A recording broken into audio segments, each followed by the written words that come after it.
Hello mes petites pépites, j'espère que vous allez bien car aujourd'hui on se retrouve pour ma vidéo Objectif 2024. Mais avant de parler de ça, j'aimerais tout simplement vous faire un petit bilan de mon année 2023 pour que vous ayez un petit peu en tête ce qui s'est passé au niveau lecture pendant l'année qui s'est écoulée et qu'on puisse enchaîner du coup sur mes objectifs qui sont parfois un petit peu en lien avec mon bilan de l'année passée. Au total, j'ai lu 108 livres. Je suis plutôt fière de moi parce que je m'étais fixé comme objectif de lire 100 livres sur l'année 2023. J'ai atteint mon objectif à 100% et en fait, je me suis rendu compte que je lisais plus ou moins le même nombre de livres chaque mois. J'étais entre 7 et 8 livres. Je trouve que c'est un bon rythme et puis je dois dire que le fait de prendre les transports en commun m'aide énormément à lire autant. En tout cas, je suis super contente d'avoir réussi cet objectif. Pour l'année 2024, je pense que je me mettrai aussi le même objectif au niveau mes livres lus, mais ça c'est un petit peu surfait. En tout cas, je ne l'ai pas noté dans ma liste parce que je trouve que c'est un petit peu trop de pression de se mettre un nombre de livres à lire sur l'année. Donc voilà. Au niveau de mes différents supports de lecture, en fait, j'ai lu un petit peu de tout cette année. Des livres papier, les livres e-book, je lisais déjà sur ma tablette depuis un petit temps, mais l'année 2023 a été une pure découverte au niveau de l'audio et je me suis rendu compte que j'adore ça. Ça fait aussi en sorte que je lise des livres et que je découvre d'autres livres. Ça a été une vraie découverte pour moi cette année. Donc j'ai lu 8 livres en audio et 27 livres en e-book. Dans les e-books, il y a beaucoup de services presse. En tout cas, j'en ai reçu pas mal pour l'année 2023 au format e-book. Et donc c'est ça qui fait aussi qu'il y a autant de livres e-book. Maintenant, je suis toujours aussi fan du format papier. En tout cas, je me suis rendu compte que l'audio et l'e-book ne me dérangeaient absolument pas, contrairement à avant.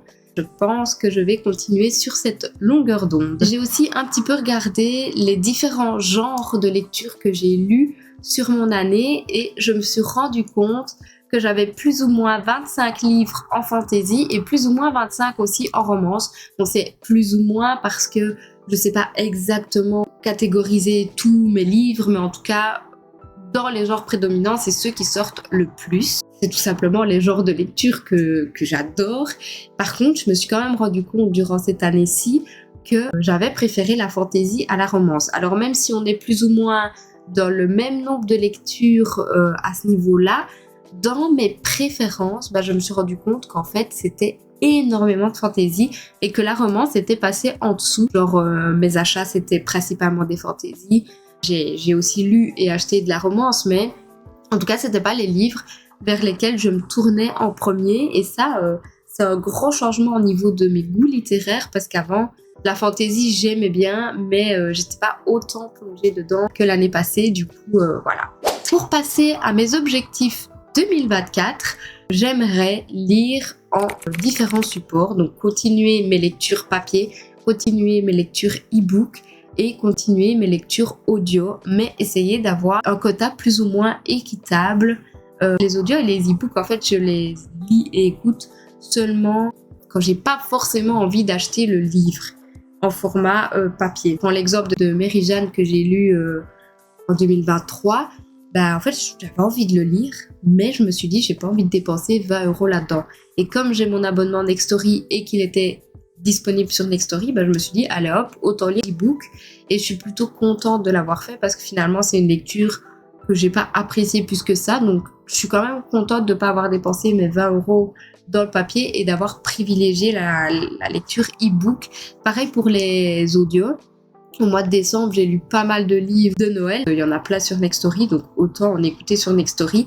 Et ce qui fait qu'au mois de décembre, j'ai écouté 3 livres audio et c'était les 3 livres de Noël que j'ai lus. Et du coup, ça m'a motivée cette fin d'année. Je me suis dit, allez, l'année 2024, il faut que j'écoute plus d'audio et il faut que je lise aussi plus d'e-books au lieu d'acheter tout le temps des livres papier qui prennent full place. Donc voilà. Alors, j'ai aussi comme objectif de faire des piles à lire. Au tout début, je commençais à faire des piles à lire et puis je me rendais compte que je ne les respectais jamais. Et en fait, pour le magazine que j'ai créé, dont je vous parlerai plus tard, lié aux saisons, je me suis rendu compte que faire des piles à lire par saison me plaisait à fond. Genre, au mois d'octobre, j'ai lu que des livres sur Halloween. Au mois de décembre, des livres de Noël.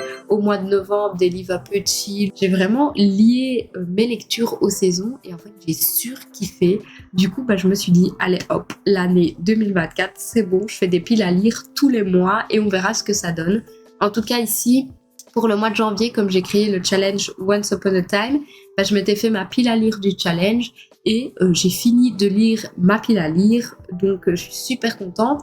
Et ça m'a aussi empêché d'acheter blindé de livres parce qu'en fait, comme j'étais focus sur ma pile à lire et que je me disais j'ai ça à lire, j'ai ça à lire, j'ai ça à lire, j'ai ça à lire, du coup, je crois que j'ai acheté que 2 livres ce mois-ci, ce qui est un record depuis plus d'1 an.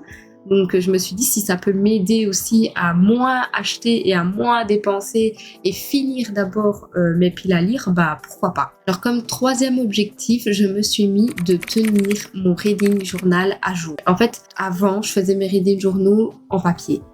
En fait, ça prend une blinde de temps, je suis jamais satisfaite de moi. Mon écriture, elle est dégueu. Enfin bref, j'étais jamais satisfaite et du coup, je finissais toujours par abandonner. Je me suis dit l'année 2023, autant acheter un reading journal sur ma tablette. Et donc au début de l'année, jusque plus ou moins avril, j'ai tenu mon reading journal presque tous les jours. Genre, il était super complet.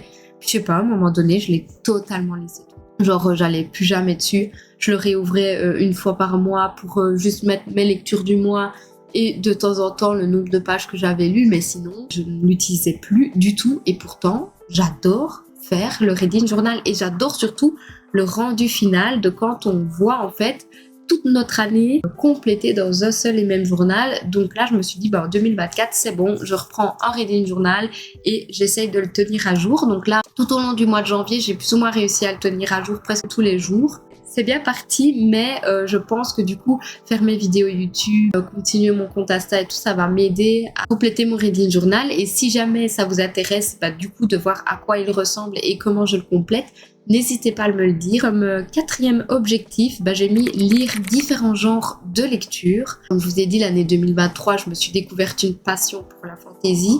Donc pourquoi pas l'année 2024 me découvrir une passion pour un autre genre de lecture. Je vise principalement le thriller parce que je sens que ça pourrait me plaire si je me disais allez, vas-y achète un thriller au lieu d'acheter toujours la même chose et le même style d'histoire, essaye d'acheter un autre livre.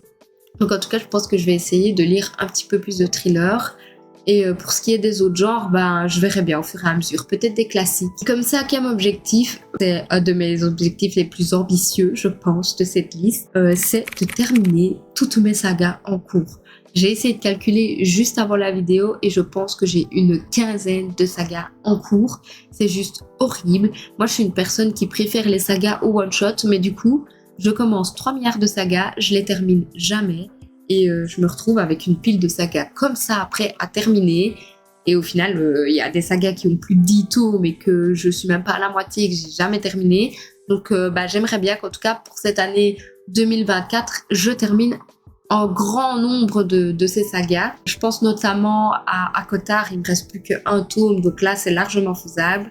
Les Bridgerton que vous voyez juste derrière, j'aimerais bien les terminer aussi. Parce qu'il m'en reste pas beaucoup, donc je suis vraiment proche de la fin, du coup ce serait un peu bête de pas les terminer. J'ai aussi Inheritance Game, peut-être, je sais pas, je verrai bien. Et en audio, tout ce qui est la saga Assoiffée, parce que je suis au 3e, j'ai pas fini d'écouter le 3e, mais j'avais écouté les 2 premiers à 100%, et alors j'avais commencé le 3e, mais je crois que j'ai recommencé à 0. Parce que ça fait vraiment longtemps que je l'ai plus écouté, pour me remettre un peu dedans, mais peut-être essayer de me tenir à jour dans la saga Assoiffée. En ce qui concerne mes objectifs, j'en ai 5. Je pense que c'est déjà pas mal. Je vais déjà essayer de me tenir à ces objectifs-là, qui sont déjà conséquents, surtout les sagas, le reading journal qui demande d'être assez assidu, donc on verra bien ce que ça donne. Et n'hésitez pas à me dire en commentaire quels sont vos objectifs pour l'année 2024. Et on se tient au courant en 2025 pour voir si on a tenu tous nos objectifs. Ça, c'est une autre histoire. Moi, je vous dis à plus tard dans une autre vidéo. Bye!